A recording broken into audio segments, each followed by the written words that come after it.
अस्सलाम वालेकुम। मुर्गी की गर्दन के निचले हिस्से पे मौजूद पट्ठों की बनी हुई ये थैली, जिसे हम क्रॉप का नाम देते हैं, इसमें एक महसूस दुरानिया के लिए ग़िज़ा ज़हीरा होती है और फिर यहाँ से मैदे यानी प्रोवेंट्रिकुलस और गिज़र्ड की जाना मुंतकिल होती है।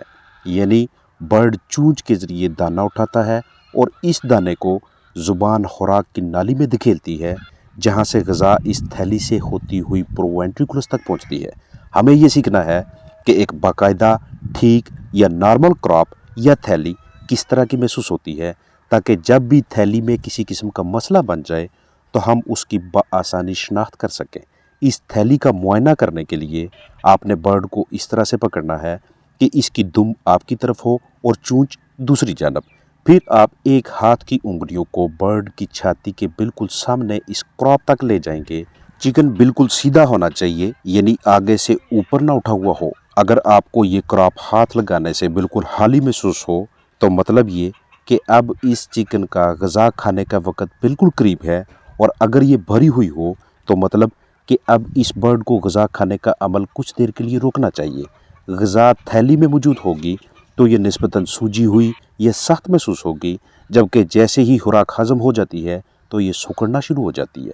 अब वाज़ेह मतलब ये हुआ कि दिन को या दोपहर या शाम को जो खुराक बर्ड ने खाई थी, अगर परिंदा नॉर्मल है, सेहतमंद है, तो ये मुर्गी दाना रात को हज़म होना चाहिए और सुबह हमें ये थैली खाली नज़र आनी चाहिए। अगर ऐसा नहीं है, थैली में अब भी ग़िज़ा मौजूद है, तो वाज़ेह इशारा होगा कि कोई ना कोई मसला ज़रूर है। ऐसे चिकन्स का खाना पीना कम हो जाएगा, वो डिहाइड्रेशन का यानी जिस्म में पानी की कमी का शिकार हो जाएंगे, उनके मुंह से बदबू आएगी। बाज़ औक़ात ऐसा फंगस के इन्फेक्शन की वजह से भी होता है। घरों में रखे परिंदों का पोट बंद हो जाए और आम घरेलू तरीकों से भी हाली ना हो तो आपके पास कॉपर सल्फेट, सिरका और प्लास्टिक का बर्तन दस्तयाब होना चाहिए। आपने एक महलूल तैयार करना है और इस मकसद के लिए साफ़ सुथरे प्लास्टिक के बर्तन में 4 लीटर ताज़ा पानी भरें। अब इसी पानी में या अलग किसी बर्तन में आधा कप सिरका डालें और इसमें 200 ग्राम कॉपर सल्फेट डालकर अच्छी तरह से हल करें। सिरका और कॉपर सल्फेट के इस अमेज़ा को उस बर्तन में डालें जिसमें आपने 4 लीटर ताज़ा पानी भर के रखा था। अब आपके पास ये एक स्टॉक सोल्यूशन दस्तयाब है, जिसे आप पोटे की ब्लॉकेज या पोटे की बंदिश वाले मुतासरा बर्ड्स को देंगे। और तरीका इस्तेमाल ये होगा कि इस स्टॉक सोल्यूशन में से 1 चम्मच लेंगे और ये 1 चम्मच पानी दूसरे बर्तन में मौजूद 4 लीटर पानी में शामिल करके मुतासरा परिंदों को देंगे। अगर खुद ना पी सकें तो ड्रॉपर या सिरिंज की मदद से कतरे पिलाइएगा। 2 लीटर पानी हो तो आधा चम्मच स्टॉक सोल्यूशन मिक्स करेंगे। बंद पोटे वाले बर्ड्स के लिए सुबह से शाम तक ये पानी सामने रखें और जब तक परिंदे ठीक नहीं होते, सेहतयाब नहीं होते, तब तक यही सिरका, कॉपर सल्फेट और पानी का अमेज़ा इस्तेमाल करते रहें।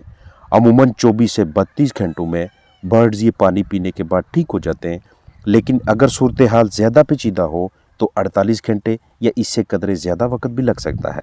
इस दौरान आपने किसी भी किस्म की एंटीबायोटिक वगैरह का इस्तेमाल नहीं करना, और जैसे ही पोट हल्का सा नरम पड़ता दिखाई दे तो फिर ऐसे बर्ड्स को दही यूज़ करवाएं, जिसे आप प्रोबायोटिक के तौर पे खुराक में शामिल करके दे सकते हैं, ताकि पोट या क्रॉप में मुफीद जरसूमों की तादाद में फिर से इजाफा किया जा सके। ये वाला इलाज तब इंतहाई कारगर साबित होता है जब पोट में किसी वजह से फंगस इन्फेक्शन हो जाए, फफूंदी की नशोनुमा होने लगे, बर्ड्स के मुंह से फंगस वाली ग़िज़ा खाने के बाद बदबू आने लगे और ग़िज़ा मुसलसल कई घंटों या एक आध दिन से इस थैली में इकट्ठी हो। अगर पोट मुकम्मल तौर पे ब्लॉक ना हो, हल्का फुल्का मसला हो, तो ज़बरदस्ती पानी पिलाएं ताकि ग़िज़ा मज़ीद नरम हो और परिंदा उसे निगल ले। अगर शदीद मसला बन जाए तो सर्जरी करके भी ब्लॉकेज ख़त्म की जा सकती है। मसला कम हो या ज़्यादा, ग़िज़ा में या अलग से लाइमस्टोन देना भी पोटे की बंदिश के मिसाइल से निजात दिलवाता है। वक्फे से पोट को मसाज करते रहना भी इस मसले का इब्तदाई मराहल में ज़बरदस्त हल है। पत्थर की कंकरियाँ यानी ग्रिट इस्तेमाल करने वाले चिकन्स को पोटे की बंदिश जैसे मिसाइल का सामना नहीं होता, क्योंकि कंकरियाँ कुछ देर के लिए पोटे में रुकती हैं, तो उनके साथ मौजूद खुराक को पीसने का अमल यहीं से ही शुरू हो जाता है। लिहाजा मसले की सूरत में बर्ड्स को ग्रिट भी दी जा सकती है। इब्तदाई मराहल में बर्ड को पकड़ कर उल्टा लटकाएं, 5 सेकंड्स तक इसी पोजीशन में रखें, फिर सीधा करें। इससे हल्का फुल्का ब्लॉकिंग मटेरियल बाहर निकल जाता है। या फिर सोयाबीन, सूरजमुखी, नारियल या जैतून के तेल को आधा सीसी ड्रॉपर में डालकर वक्फे वक्फे से मुतासरा चिकन को कतरे पिलाएं और फिर मसाज करें। जहन में रहे कि जब भी हमारे बर्ड्स फंगस वाली ग़िज़ा खाएंगे, प्लास्टिक, रबर बैंड, घास के लंबे लंबे तने या ज़्यादा रेशे वाली ग़िज़ाओं का कसरत से इस्तेमाल करेंगे, खुराक कम मिले, भूख लगी हुई हो और बर्ड्स बिस्तर वगैरह यानी छिलका खाते रहें, बहुत ज़्यादा मिकदार में रोटियां खा लें या फिर कोई ऐसी चीज़ जिसे हजम ना किया जा सके, तो पोट की बंदिश के मसाइल सामने आते हैं। बंद पोट की शिद्दत के मुताबिक आपके पास मुख्तलिफ ऑप्शंस मौजूद होते हैं। जो सस्ता और आसान हो उसे इस्तेमाल में लाइएगा।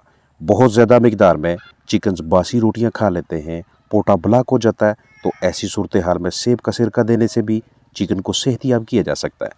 कसरत से लंबे तने वाली घास या रेशा वाली ग़िज़ा को बर्ड ज़्यादा मिकदार में खा लेते हैं, तो क्रॉप यानी पोटे को फ्लश करना चाहिए, जिसके लिए आधा कप पानी में आधा चम्मच नमक मिक्स करें और इसमें से सिरिंज में पानी भर के वक्फे वक्फे से दिन में 3 मरतबा 2-2 कतरे बर्ड के मुंह में डालें।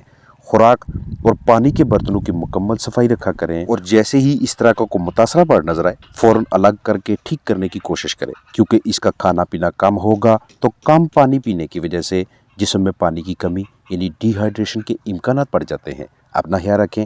अस्सलाम वालेकुम।